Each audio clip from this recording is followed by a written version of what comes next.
Hello all of my friends, welcome back to my channel. Hi আমরা প্রিয় বন্ধুরা, আজকে আপনাদের সাথে আছি আমি এস্টার, আর আপনারা আছেন আমার সাথেই। হ্যাঁ বন্ধুরা, আজকে আমরা শিখবো ইতালি ভাষায় নাম্বারের যে এক্সেপশনাল রুলস আছে সেই বিষয়ে আজকে আমরা সম্পূর্ণভাবে সুন্দরভাবে আমরা জেনে নিব, কারণ এগুলি অনেক গুরুত্বপূর্ণ।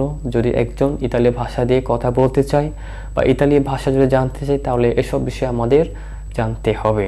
আমরা গত ভিডিওতে বা গত ক্লাসে আমরা শিখেছি এই নাম্বারের যে সাধারণ যে নিয়মগুলি, এই বিষয়ে আমরা শিখে নিয়েছি।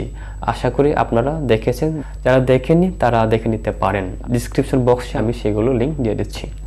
এখন আমরা দেখব যে ইতালি ভাষায় বা ইতালি গ্রামাটিক্যাল রুলস অনুযায়ী যেটা নাম্বারের যেটা আমরা বলি স্ত্রীবাচক এবং পুরুষবাচক, এই দুইটা শব্দ আমরা একই শব্দ দিয়ে আমরা স্ত্রীবাচক এবং পুরুষবাচককে আমরা বুঝাইতে পারি।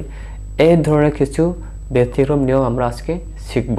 তাহলে চলুন আজকে প্রথমে দেখা যাক যে মাস্কুলিন এবং ফেমিনিন এই জেন্ডারগুলোকে আমরা যে সিঙ্গুলার থেকে প্লুরালে রূপান্তর করতে হলে আমাদেরকে একটা সূত্র জানতে হবে। প্রথমে সিঙ্গুলার যদি শেষে ই থাকে, তাহলে প্লুরালে আই যুক্ত করতে হবে। যেমন ন্যাশনালিটির ক্ষেত্রে আমরা দেখি, প্রথমে দেখতে হবে যদি আমরা বলি বেঙ্গালি, যে এই বেঙ্গালি যে হচ্ছে সিঙ্গুলার ফর্ম, এই বেঙ্গালি যে আমরা ছেলেকে বুঝাইতে পারি এবং মেয়ে ক্ষেত্রে আমরা ব্যবহার করতে পারি। বেঙ্গালি যে এটা প্লুরাল হবে বেঙ্গালেজি। আশা করি বুঝতে পারছেন। তারপরে লিংলেজে, এই লিংলেজে আমরা কি বলতে পারি, এটা ছেলের ক্ষেত্রে বলতে পারি, মেয়ের ক্ষেত্রে আমরা বলতে পারি। এর প্লুরাল হবে লিংলেজি, শেষে আই যুক্ত হবে। তারপরে আসি জাপোনেজে, শেষে ই যুক্ত আছে। জাপোনেজে এটা সিঙ্গুলার ফর্ম, এখানে ছেলের ক্ষেত্রেও ব্যবহার করতে পারি, মেয়ের ক্ষেত্রেও ব্যবহার করতে পারি। তারপরে প্লুরাল হবে জাপোনেজি, শেষে আই যুক্ত হবে। এরপরে আরেকটা আছে ফ্রান্সেজে, এটাও একই অবস্থা, তারপরে প্লুরাল হবে ফ্রান্সেজি। তো এভাবে আরও অনেকগুলো নিয়মগুলো আছে। এই যে এজে বা এজে রূপে আমরা সিঙ্গুলার এবং প্লুরাল রূপে আমরা জানতে পারি। এটা আমাদের জাতীয়তার ক্ষেত্রে আমরা ব্যবহার করতে পারি বিশেষত। এরপরে আমরা সেকেন্ড যেটা রুলস আছে সেটা আমরা এখন দেখব। এখানে আমরা ফ্যামিলির ক্ষেত্রে দেখব যে এটা হচ্ছে তা, শেষে থাকবে তা, কিন্তু এই যে তা দেখতে পাচ্ছেন, এই যে আমি আপনাদের দেখাচ্ছি, আর উপরে একটা চিহ্ন আছে, এই চিহ্নকে বলা হয় আচ্ছেন্ত। তাহলে এর ক্ষেত্রে যদি উপরে আচ্ছেন্ত চিহ্ন থাকে, তাহলে এখানে সিঙ্গুলার ফর্ম এবং প্লুরাল ফর্মে একই থাকবে, কোনোভাবে সেটা পরিবর্তন হবে না, অর্থাৎ এটা হবে ফেমিনিন জেন্ডার। তাহলে আসুন আমরা কয়েকটি ওয়ার্ড দেখে নেই যে আসলে এই ধরনের শব্দগুলো কী কী হতে পারে। আসুন দেখে নিই। যেমন সিঙ্গুলার ফর্মে হবে যেমন শান্তিতা, এর অর্থ হচ্ছে পবিত্রতা। তাহলে আর শেষে আর উপরে একটা আচ্ছেন্ত আছে, চিহ্ন আছে, তাহলে শান্তিতা, এটা সিঙ্গুলার, প্লুরালেও একই হবে শান্তিতা।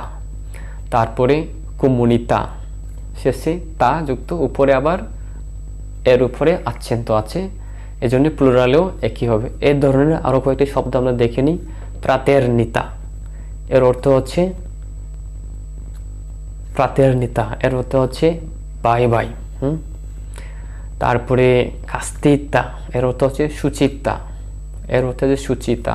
কারিতা, এর অর্থ হচ্ছে সেবা বা ভালোবাসা। সোলেননিতা, এটা একটা বড় ধরনের উৎসবকে আমরা সোলেননিতা হিসাবে ব্যবহার করে থাকি, সোলেননিতা। সেরেননিতা, নির্জন। ভেরিতা, সত্যতা।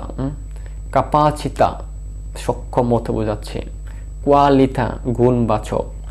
কোয়ান্টিতা, পরিমাণ। ইডেন্টিতা, পরিচয়। তাহলে এসব শব্দগুলি যে শেষে তা এবং এর উপরে যেটা আচ্ছেন্ত চিহ্ন থাকলে সেটা সিঙ্গুলারে একই থাকবে, প্লুরাল রূপান্তর করলেও এটা একই থাকবে। আশা করি বুঝতে পেরেছেন। এরপর আমরা দেখব যে যেমন কতগুলো শব্দ আছে শেষে এ যুক্ত হবে, কিন্তু এটা আমরা দেখলে বুঝতে পারবো যে এটা ফেমিনিন, কিন্তু এটা মাস্কুলিন হয়ে থাকবে। যেমন ক্লিমা এর অর্থ হচ্ছে আবহাওয়া, প্রফেতা এর অর্থ হচ্ছে নবী, পোয়েতা এর মানে হচ্ছে কবি, গার্দা একটা সাগরের নাম, প্রবলেমা একটা সমস্যা, সিস্টেমা একটা সিস্টেম, থেমা এটা হচ্ছে একটা বিষয় বা টপিক।